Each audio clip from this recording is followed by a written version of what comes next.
escuro da mente. E toda mente tem um lado claro e um lado escuro. Toda mente tem uma roça. Nessa roça tem tanto joio quanto trigo, tanto trigo quanto joio, correto? O crístico e o diabólico estão presentes. Para onde a nossa mente vai se dirigir? Vejamos inicialmente quais são as dimensões e características de funcionamento da mente diabólica. Da última vez que falei aqui na igreja, eu trouxe um trecho da Odisseia de Homero. A Odisseia de Homero é um trecho poético de um dos maiores poetas de toda a história, poeta clássico.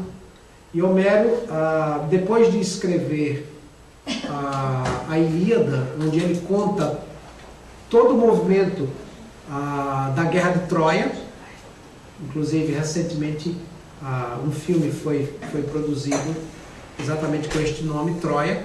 Depois da Guerra de Troia, diz a lenda que Odisseu, que era um dos líderes dos gregos, empreendeu um retorno para casa com os amigos, e ele se tornou o líder desses amigos. No caminho de retorno, ele chegou numa ilha que é chamada de Ilha de Circe. Circe é uma ninfa, e ela domina essa ilha, é a ilha dela.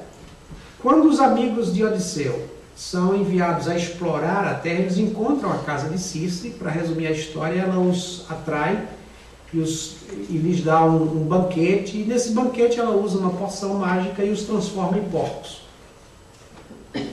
Uma das características desses indivíduos transformados em porcos é que eles permanecem com a mentalidade humana, mas se comportam como porcos. Trazendo isso ao cotidiano, é muito claro, às vezes, que alguns humanos produzem um comportamento de porcos, e aqui eu estou trazendo a metáfora, para falar bem nordestinês, um comportamento porcaria,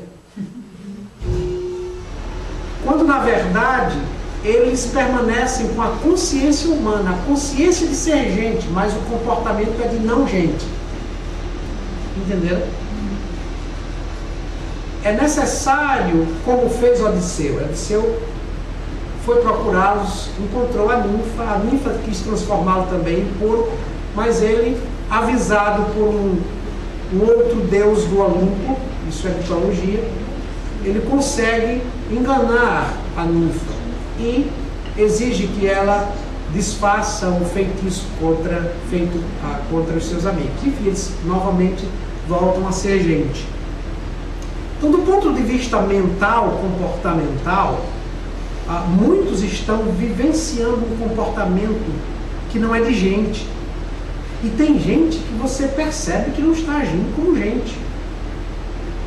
É qualquer coisa monstruosa menos gente. É qualquer aberração menos gente. Embora permaneçam com a consciência de gente.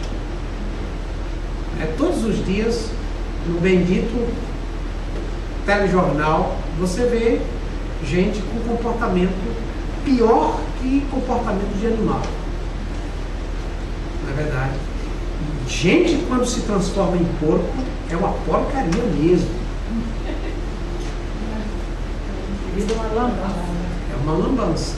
Tanto um personagem bíblico que é venerado,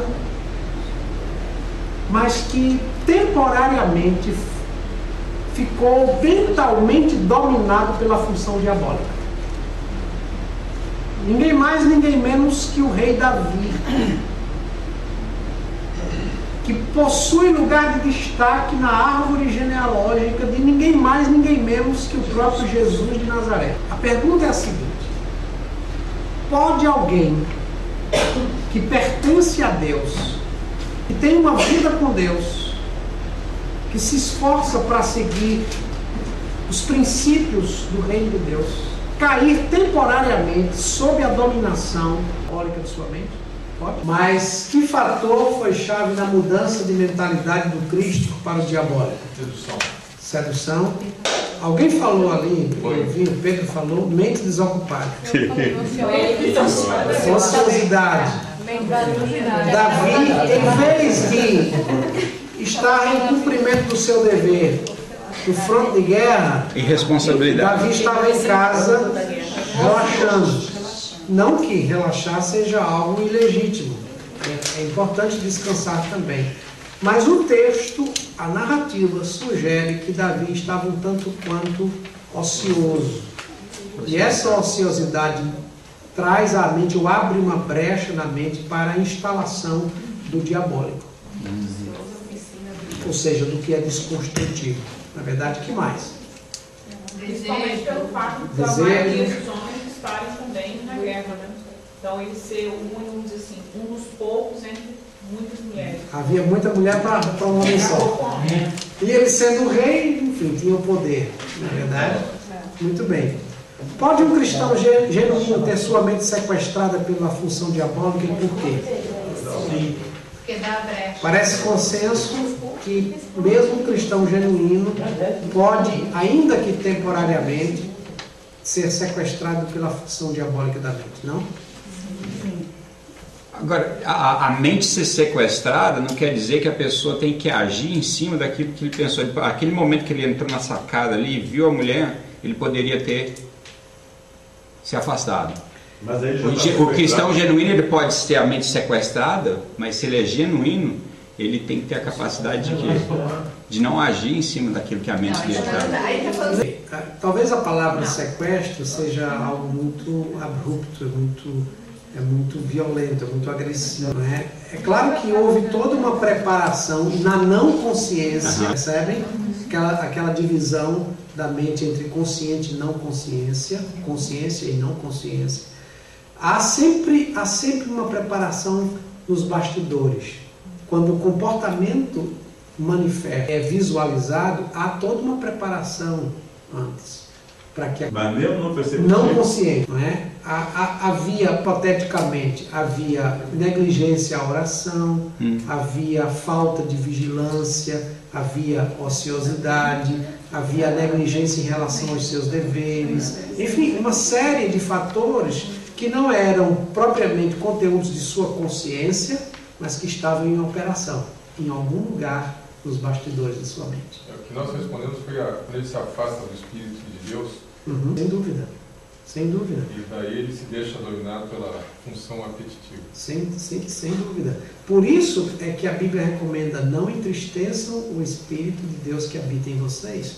Porque o Espírito de Deus que habita em nós é uma referência que fortalece a nossa mente contra essas investidas, tanto do apetitivo quanto do diabólico.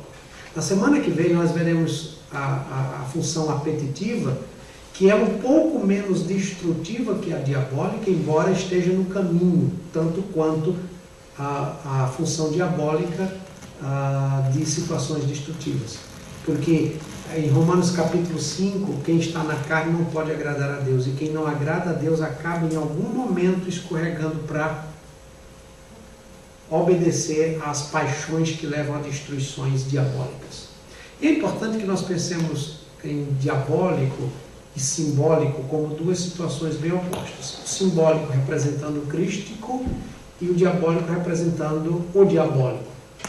Nesse sentido, os dois prefixos são importantes. O diá e o sim, de símbolo.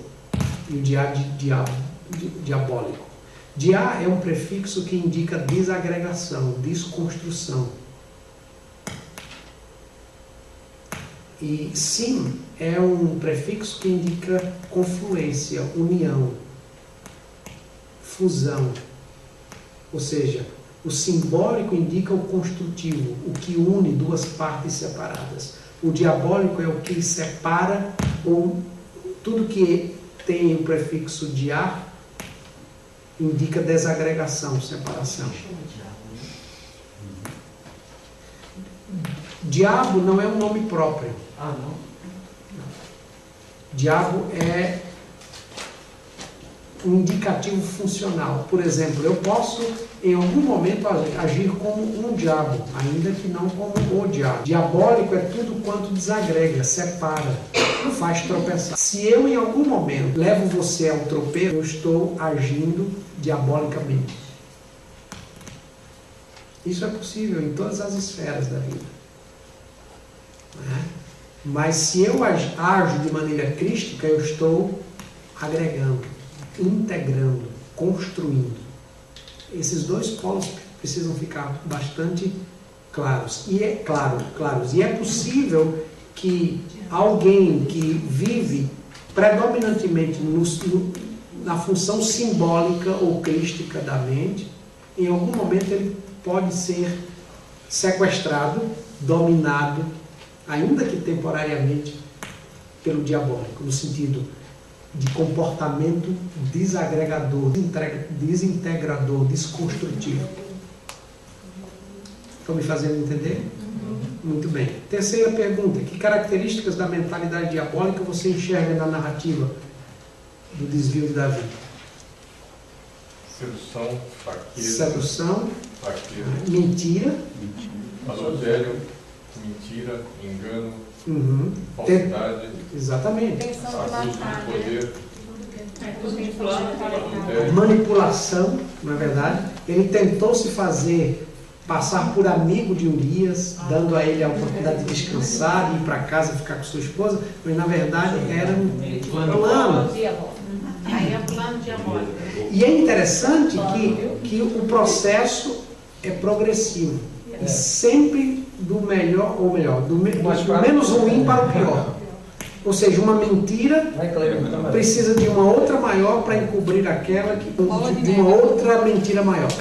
Até culminar com o assassinato de Urias. A minha pergunta é: o comportamento de Davi, do início ao fim, é diabólico ou não?